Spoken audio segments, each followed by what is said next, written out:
Red tape ہمارے ملک میں یہ بہت بڑا مسئلہ بن گیا. میں جب اسکول میں تھا تو تب پاکستان اس سارے خطے میں، ایشیا میں سب سے تیزی سے ملک وہ آگے بڑھ رہا تھا. ہمیں ابھی بھی یاد ہے کہ ہمارے اسکولوں کے اندر ملیشیا سے شہزادے آیا پڑھتے تھے، مڈل ایسٹ سے سارے لوگ ہماری یونیورسٹیز میں پڑھتے تھے، میڈیکل کالجز میں آتے تھے، ہماری ڈگری ساری دنیا میں مانی جاتی تھی.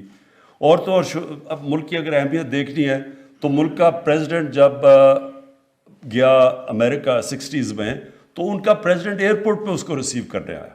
ملک کی اہمیت تھی، تیزی سے بڑھ رہا تھا. سارے ایشیا میں ملیشیا جیسے اور ساؤتھ کوریا جیسے ملکوں نے پاکستان میں آ کے دیکھا تھا کہ ہمارا ماڈل کہ کیا وجہ ہے کہ یہ ملک اتنی تیزی سے اوپر جا رہا ہے. تو ہم نے اپنا راستہ کھو بیٹھے. ہماری اس وقت بیوروکریسی سارے علاقے میں سول سروس مانی جاتی تھی، یعنی ٹاپ کوالٹی کی سول سروس تھی. تو آہستہ ہم نے غلط فیصلے کیے اور بدقسمتی سے ہم نیچے جانا شروع ہو گئے. اور اس میں ایک بڑا پرابلم آیا کہ جو ہماری بیوروکریسی سب سے ایفیشینٹ سمجھی جاتی تھی، قابل، سب سے مشکل امتحان تھا سول سروس کا ایسٹ پاکستان اور ویسٹ پاکستان میں، وہ بدقسمتی سے اس کے اندر پولیٹیکل انٹرفیئرنس، میرٹ ختم ہوا.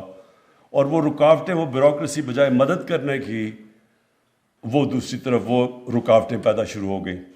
ہم نے اب یہ فیصلہ کیا، ہماری گورنمنٹ نے، کہ جو بھی انٹرپرائز جس سے زراعت ہو یا انڈسٹری ہو یا سروس انڈسٹری ہو، جس سے بھی روزگار ملتا ہے، اگر اس کے اندر رکاوٹیں ڈالی جائیں گی تو ہم اس ڈپارٹمنٹ کے خلاف ایکشن لیں گے، یا جو بھی رکاوٹ ڈالے گا اس کے اگینسٹ ایکشن لیں گے. جو بھی ایکسپورٹس کو کے اندر مسئلے ڈالے گا.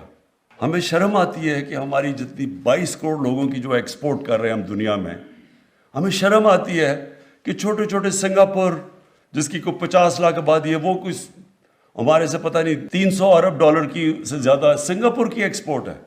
50 لاکھ لوگ ہیں، ہم 22 کروڑ لوگ ہیں. ہماری یہ ساری ہمیں جب گورنمنٹ ملی تھی تو 24 ارب 22 کروڑ لوگوں کی ایکسپورٹ تھی. وہ 50 لاکھ والا ہمارے دیکھتے دیکھتے سنگاپور ہمارے سے آگے گیا. 300 ارب ڈالر کی ایکسپورٹ. ملیشیا، جس طرح میں نے آپ کو کہا، پاکستان میں وہ آ کے دیکھتے تھے کہ ہمارے ان کے شہزادے میرے ساتھ پڑھتے تھے، وہ سارے ہمیں ایڈمائر کرتے تھے، پاکستان اتنی تیزی سے آگے جا رہا ہے. ان کی 220 ارب ڈالر کی ایکسپورٹ ہے، 6 کروڑ آبادی ہے ان کی. سب آگے نکل گئے. تو ہم نے اب ایکسپورٹس کے اوپر زور لگانا ہے. جو بھی ایس ایم ای خاص پریفرنس دیں گے جو ایکسپورٹس کرے، انڈسٹری ایکسپورٹ کرے، جو امپورٹ سبسٹیوشن کرے، ان کو ہم نے خاص طور پہ ایک ملک نے ساری اورینٹیشن گورنمنٹ سب ایک طرف جائے گی کہ ملک کے اندر ویلتھ کریشن ہو. اس میں ایس ایم ایز کا بہت بڑا رول ہے. اگر ہم ان کو فیسیلیٹیٹ کریں.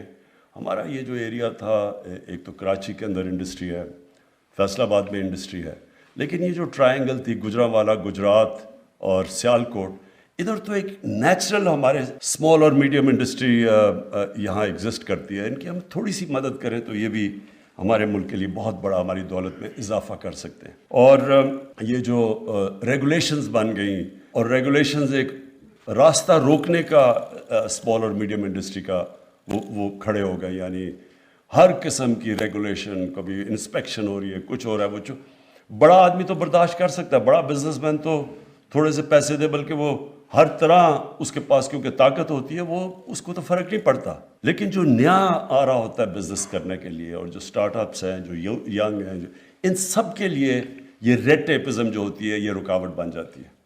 تو ہم نے وہ پوری بیٹھ کے کوشش کی ہے کہ ہر قسم کی ریگولیشنز ان کے لیے کم کریں، آسانیاں پیدا کریں ان کے لیے. یہ جو این او سی کا ساری رجیم ہے، یہ بھی ایک طریقہ ہے. این او سی ہوتی نہیں. اور پھر میں نے کہا کہ گورنمنٹ اس طرف جا رہی ہے، ملک کی ضرورت اس طرف ہے. ملک کا فائدہ ادھر جانے کا اور گورنمنٹ ادھر جا رہی ہے. اب این او سی کوئی ایک آیا کوشش کرے، کئی ہمارے اوورسیز پاکستانیز وہ باہر جا کے پیسہ بناتے ہیں. میں بڑی کمپنیز کی بات نہیں کر رہا، میں جو اسمال اور میڈیم کمپنیز کی بات کر رہا ہوں.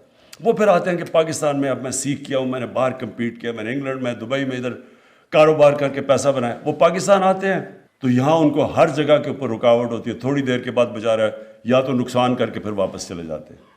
تو ہم نے ان کے لیے بھی یہ جو سارا سسٹم بنا ہوا ہے، ریگولیشنز بنے ہوئے ہیں، یہ جو این او سیز ہیں، ان ساروں کو ہم کم کرتے ہیں.